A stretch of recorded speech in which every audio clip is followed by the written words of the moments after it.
নির্দেশনা মোতাবেক বরাদ্দকৃত কার্ড আমি উপজেলা সিনিয়র সভাপতির কাছে হস্তান্তর করলাম। এতে যেন আমাদের এই ইউনিয়ন পরিষদের উপরে চাপ যেন আসে, এই চাপ থেকে বঞ্চিত রাখবেন আমরা।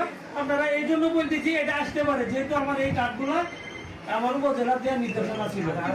আমি এখানে বাধ্য হয়ে আমি সিনিয়র সভাপতির হাতে তুলে দিলাম। সিনিয়র সভাপতি ভারপ্রাপ্ত সভাপতি আছেন বগাচর ইউনিয়নে। আমি বক্সিগঞ্জের সিনিয়র সহসভাপতি হিসেবে আজকের এই বগাচর ইউনিয়নে চেয়ারম্যানের কাছ থেকে আমি কার্ডগুলি বুঝে নিলাম এবং বুঝে নিয়ে আমি আমার বগাচর ইউনিয়নের ভারপ্রাপ্ত সভাপতি, সাধারণ সম্পাদক ও সাংগঠনিক সম্পাদকের হাতে হস্তান্তর করলাম।